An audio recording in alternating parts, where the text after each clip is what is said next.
मुंबई। बढ़ते आगे world championship of legends को लेकर बड़ी खबर सामने आ रही है, जहां पर WCL में भारत ने पाकिस्तान के साथ खेलने से इनकार कर दिया है।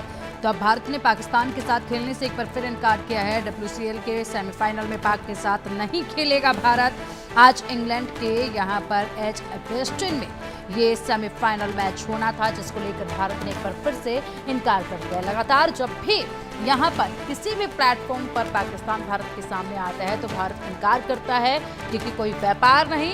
और इसी के साथ आतंकवाद पर लगातार भारत की तरफ से प्रहार जारी है, जिसके साथ यहाँ पर अब तमाम इस तरह के मैचेस को भी रद्द किया जा रहा है। और इसी सिलसिले में अब एक बार फिर से भारतीय टीम ने पाकिस्तान के साथ खेलने से मना किया है। बता दें कि आपको जब से यहाँ पर सेमीफाइनल में पाकिस्तान और भारत के आमने सामने आने की खबरें सामने आई थी, उसके तुरंत बाद से लगातार यहाँ पर घमासान भी देखा जा रहा था।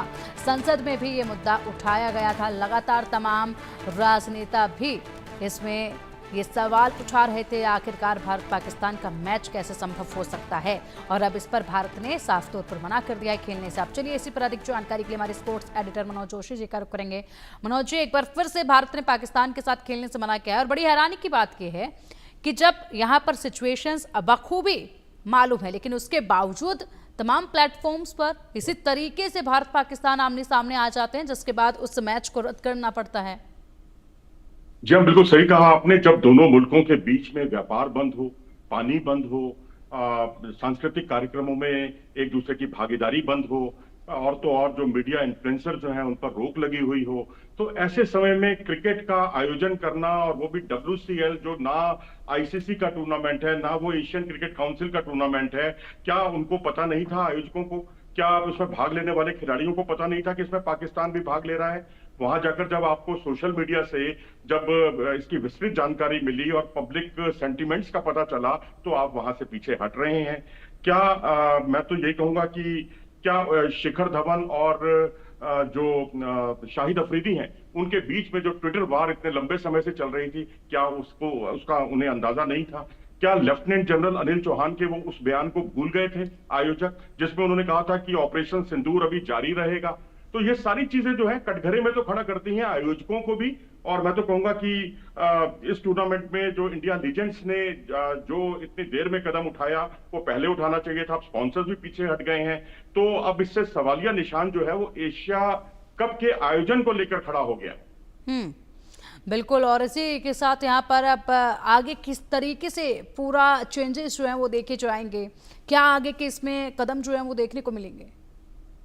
देखिए, यहाँ मैं कार्तिकेय शर्मा जी जो राज्यसभा के सांसद हैं, उनका एक बयान आपको पढ़ के सुनाना चाहूंगा कि उन्होंने कहा है कि संसद में आज जब सरकार ढूंढ ढूंढ कर आतंकवादियों को मार रही है, तो कुछ लोग सरकार के साथ खड़े रहने के बजाय संशय पैदा करके बरगलवाने का काम कर रहे हैं। देखिए, यहाँ पर मैं सरकार की एक विवशता कहिए या सरकार की एक मजबूरी कहिए कि सरकार ने एशिया कप, क्योंकि एशिया कप पर अब संशय के बादल मंडराने लगे हैं इस पब्लिक सेंटिमेंट्स के बाद, लेकिन यहां सरकार गलत नहीं है। सरकार की व्यवस्था देखिए कि उसको जो खेल विधेयक जो संसद में रखा गया है, उसके तहत उसकी सीधे जवाबदेही रहेगी, और IOA की नहीं बल्कि सरकार की जवाबदेही रहेगी। और उसके बाद जो है, क्योंकि अब क्रिकेट जो है ओलंपिक स्पोर्ट्स बन गया है, तो एशिया कप में अब एशिया कप हो या ICC का कोई टूर्नामेंट हो, IOC की उस पर नजर है। और IOC का ओलंपिक चार्टर बहुत साफ तौर पर यह कहता है कि आप रंगभेद के आधार पर या किसी अन्य कारणों की वजह से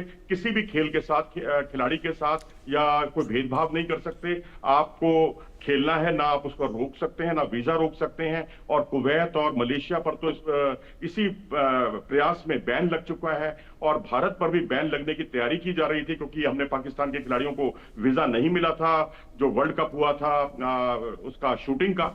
तो अब ये सारी चीजें जो है ना, अब पब्लिक सेंटिमेंट्स अपनी जगह है, लेकिन एशिया कप को लेकर अब निश्चित तौर पर एक दबाव भारत सरकार पर भी आ गया है। और अब देखिए, ये तो मानना ही होगा कि एक सवाल तो ये उठता ही है ना कि अब क्या हम सैनिकों का जो बलिदान है, क्या भूल गए हैं? क्या भारत पाकिस्तान मैच से अर्जित पैसा जो जिसका सबसे बड़ा हिस्सा जो है बीसीसीआई को जाएगा, दूसरे नंबर पर पीसीबी को जाएगा। तो जो पीसीबी का मतलब है वो पाकिस्तान की सरकार को जाएगा, और पाकिस्तान की सरकार को जाने का मतलब है कि वही पैसा जो है आतंकवाद में इन्वेस्ट किया जाएगा। और कहीं ना कहीं हम कहीं अपना ही नुकसान तो नहीं कर रहे हैं इस तरह के आयोजनों में भाग लेकर। तो अब यहाँ दोनों पक्ष हैं, दोनों के बीच में सामंजस्य बिठाना जरूरी होगा, और यहाँ पब्लिक सेंटिमेंट्स हैं, उनकी कद्र होनी चाहिए। लेकिन वहीं जो भारत सरकार का एशिया कप को लेकर जो बड़ा फैसला है पाकिस्तान से खेलने का, अब उस पर सवाल उठाए जाने लगे हैं। अगले कुछ दिनों में पिक्चर बिल्कुल क्लियर हो जाएगी, क्योंकि भारत सरकार अब आईओसी के नियमों के साथ भी बंध गई है, क्योंकि उसको आगे कॉमनवेल्थ गेम्स का आयोजन कराना है, उसको आगे वर्ल्ड जो है ओलंपिक का आयोजन कराना है 2036 का और 2030 के कॉमनवेल्थ गेम्स का।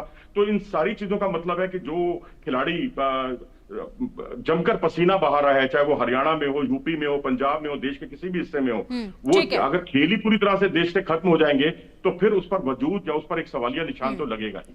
ठीक है मनोज जी, बहुत शुक्रिया आपका इन तमाम जानकारियों के लिए। इसी के साथ रुकेंगे यहाँ पे एक छोटे से ब्रेक के लिए। खबरों का सिलसिला लगातार जारी है, देखते रहिए इंडिया न्यूज।